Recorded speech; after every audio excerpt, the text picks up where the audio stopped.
Apa jadinya ketika kamu melakukan perjanjian dengan setan?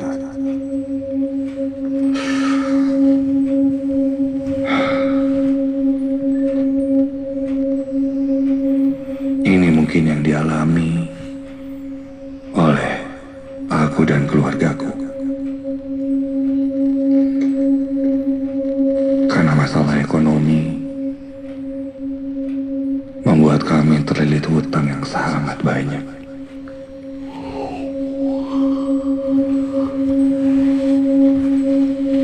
Membuat ayahku saat itu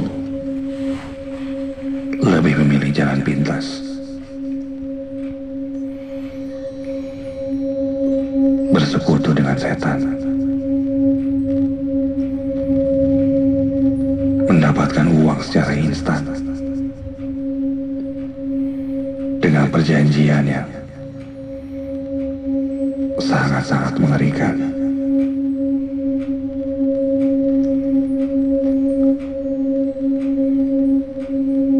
Saat itu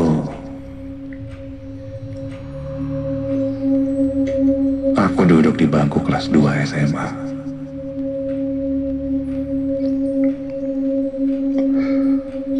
Aku mempunyai adik seorang perempuan, sebut saja dia Ratih. Dia masih kelas 5 SD.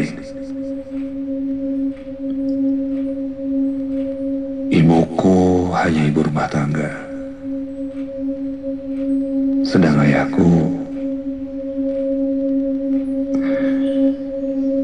dulunya dia bekerja sebagai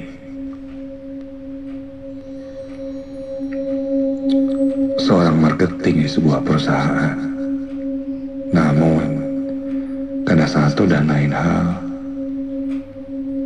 perusahaannya bangkrut.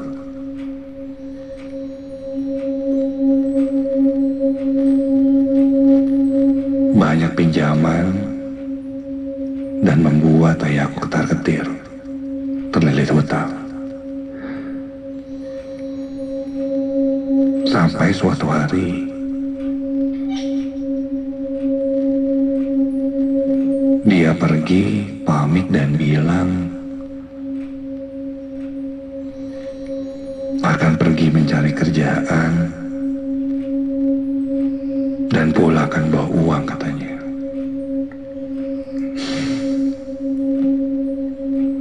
Hampir 1 bulan lamanya ya aku pergi.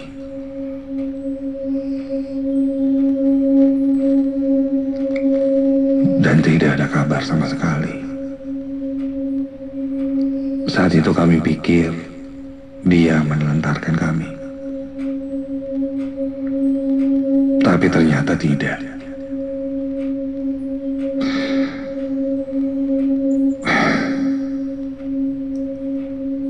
Dia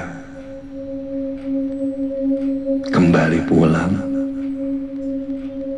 dengan uang yang sangat banyak. Di mana saat itu kami pindah rumah, bisa membeli mobil, perhiasan emas, dan semua hutang-hutang ayah terbayarkan.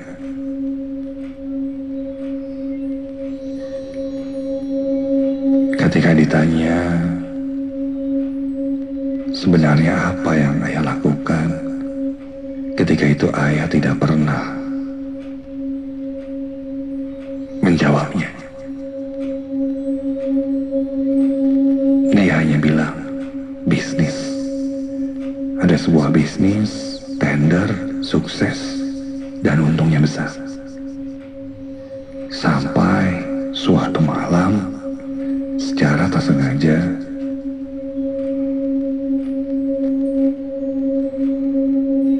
di rumah baru yang kami tempati itu, ayah membuat satu ruangan yang hanya dia saja yang boleh masuk. Malam itu, kupergoki ayah masuk ke dalam sana, dan pintunya tidak tertutup rapat.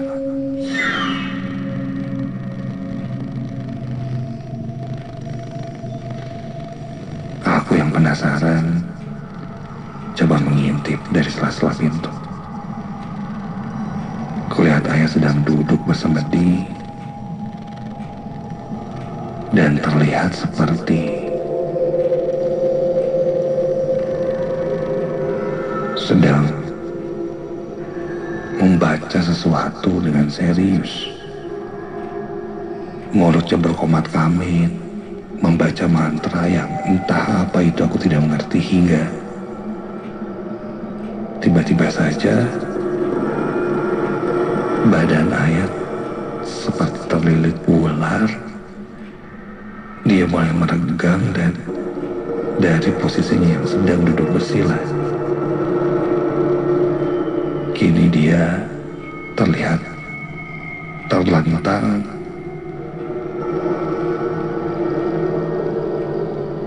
Iya, seperti ada yang melilitnya. Melihat itu, aku buru-buru langsung lari. Tidak mau melanjutkan lebih lanjut lagi.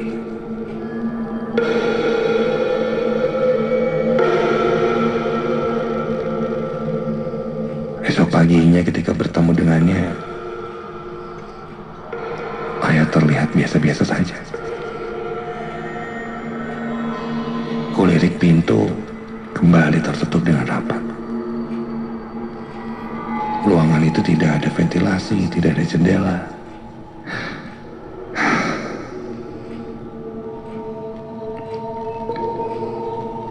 Aku merasa terbebani mengetahui hal itu. Hingga akhirnya aku bercerita pada temanku. Dan dia bilang, mungkin ayahku melakukan pesugihan. Karena biasanya di dalam satu rumah dan ada satu ruangan yang tidak bisa dibuka, berarti itu pesugihan.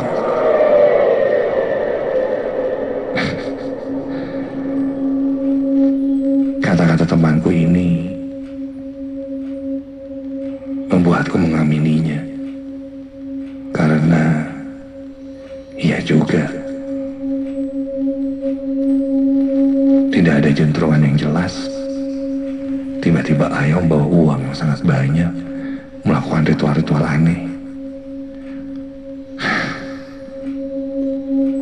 Tapi apa yang harus kulakukan? Apa aku biarkan saja? Toh ternyata aku pun menikmatinya. Aku mempunyai sepeda motor yang baru, gadget yang baru. Serba salah pikirku, tapi jelas ini salah.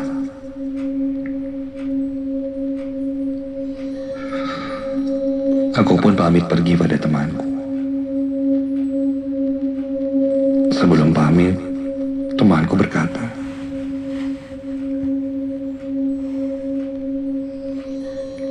semua yang dilakukan pasti ada bayarannya. Jangan sampai ada yang dijadikan tumbal, katanya.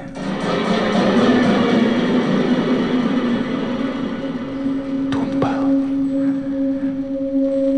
Mendengar itu, bulu kuduku berdiri merinding. Ya, aku tidak sepolos itu yang tidak tahu apa-apa mengenai pesugihan dan tumbal. Hanya aku seakan diingatkan kembali bahwa hal seperti itu pasti ada bayarannya.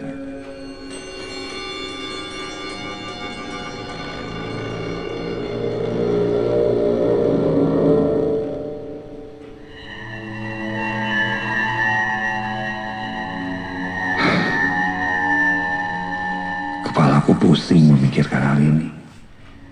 Hingga akhirnya pada suatu hari,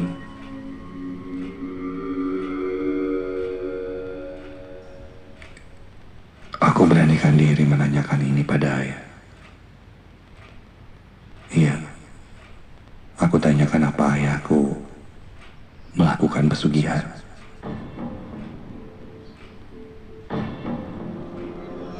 Di sana ayah sangat marah dan bilang aku tidak bersyukur lah, apalah, fitnah. Dia jadi berubah setelah aku tanyakan hal itu. Berangsur-angsur, aku tidak berbicara dengannya lagi.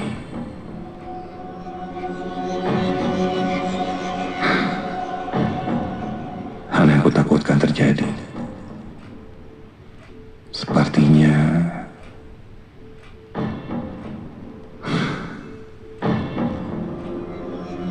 ayah sangat marah pada aku.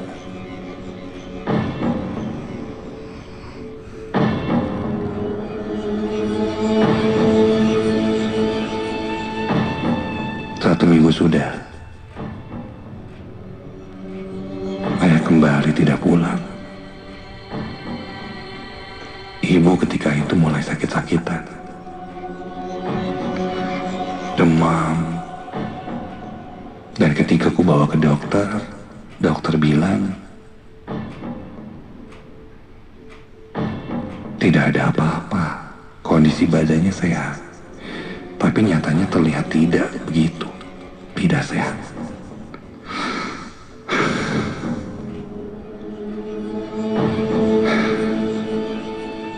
Aku langsung berpikir, apa ini maksud temanku itu? Dan aku berdegup sangat kencang, keringatku bercucuran. Di saat itu ayah pun tidak ada, tidak tahu kemana. Aku pun ada di kamar ibu, menjaga ibu. Bersama adikku, kami mengaji di sebelah ibu yang terlihat sangat-sangat mengkhawatirkan. Badannya terlihat sangat kurus. Bisa dibilang, dia seperti mayat hidup. Mengigau tiap malam, berkata tidak jelas, sudah sangat mengkhawatirkan. Sampai malam itu, ketika kami sedang mengaji, ibuku berteriak, "Berisik, berisik." Kontan aku sangat kaget saat itu. Jelas, itu bukan ibu yang bilang.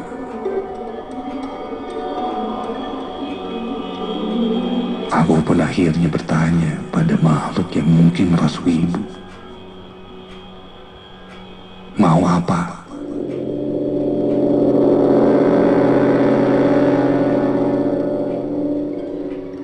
Dan dia berkata, ayahku berhutang padanya. Dan sekarang dia akan menagihnya.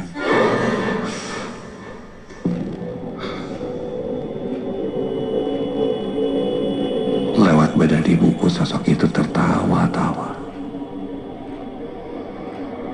Dia berdiri di atas tempat tidur.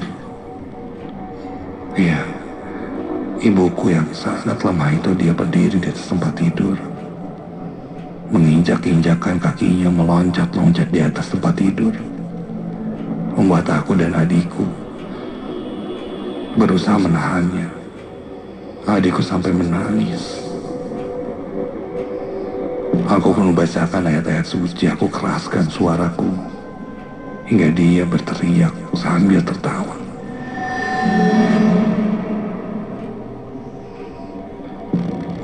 Tak lama sosok itu pun pergi dan ibuku kembali mulai lemas dan terjatuh di atas tempat tidur.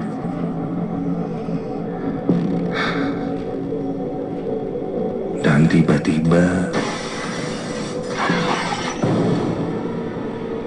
figura cermin hiasan dinding yang ada kacanya terjatuh secara serentak di rumahku itu. ruang depan, semuanya.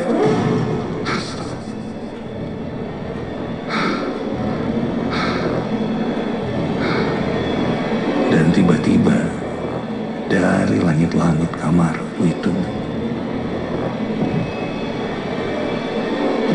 terdengar ada suara langkah kaki yang sangat besar menginjak-injak langit-langit kamarku, berputar-putar terus, diiringi suara geraman yang sangat menyeramkan.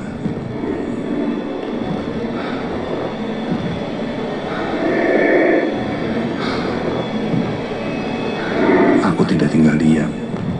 Saat itu kulihat jam menunjukkan jam 1, hampir setengah 2 pagi.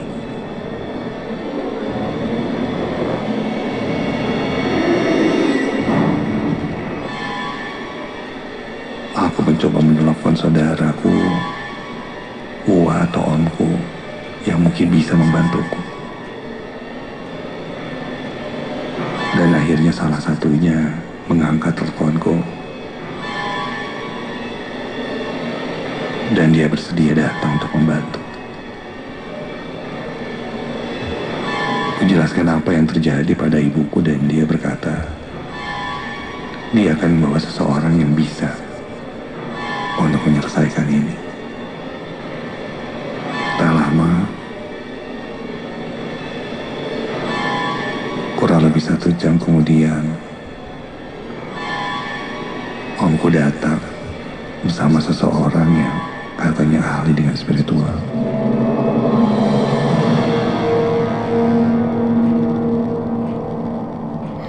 Sebut saja dia Om Hari. Om Hari pun langsung mencoba menerawang dan melihat apa yang terjadi di rumahku itu. Singkat cerita, memang benar. Ternyata ayahku melakukan pesugihan. Dan sosoknya ada siluman atau makhluk yaitu ular. Namun mempunyai setengah badan manusia. Dan seorang ratu seperti perempuan. Dan sosok ini mempunyai banyak ajudannya. Salah satunya ada sosok yang besar, tinggi dengan mata merah dan bertari yang tadi masuk ke dalam ibuku. Om Hari pun coba menetralisir segalanya. Sosoknya memang sangat kuat. Namun akhirnya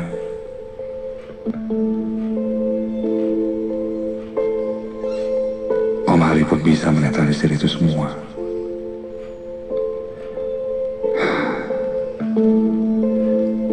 Sampai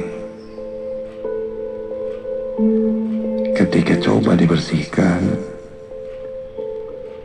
dan memanggil Karuhun dari keluarga kami yang sebenarnya, tiba-tiba saja ibuku tersadar dan dia terlihat kembali sehat.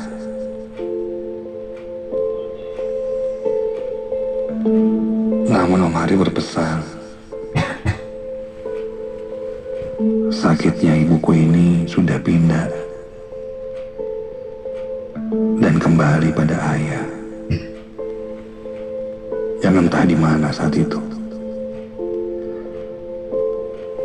Lebih baik kita mencarinya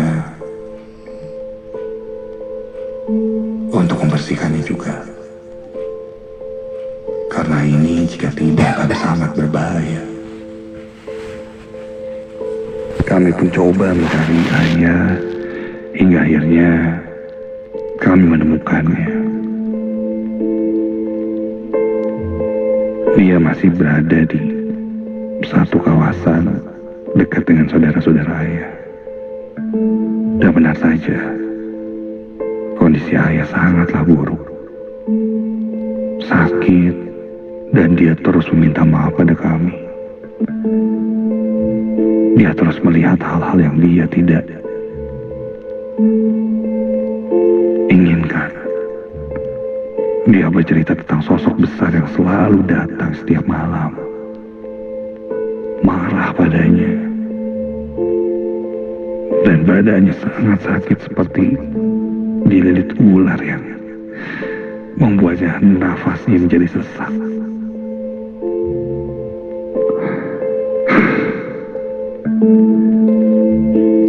Om Hari pun akhirnya coba untuk membersihkannya. Namun apa yang sudah didapatkan, bagaimanapun itu tidak halal. Dan bersiaplah jika suatu saat nanti akan kembali seperti sebelumnya. Kami pun siap.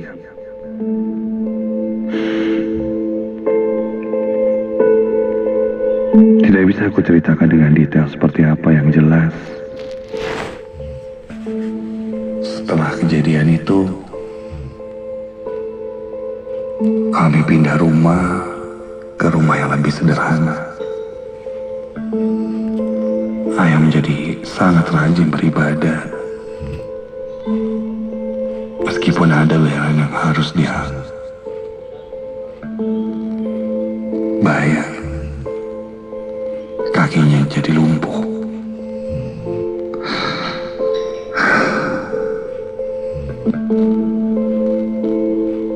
Sebuah pengalaman berharga. Mungkin cerita yang untuk kejadian yang kualami ini menurut kamu yang mendengarkan tidak seram. Tapi bagiku ini sangat menakutkan. Apa jadinya jika ini terjadi pada kalian yang sedang mendengarkan? Di mana salah satu dari kalian dijadikan tumbal hanya untuk sebuah materi yang pada akhirnya tidak akan dibawa mati.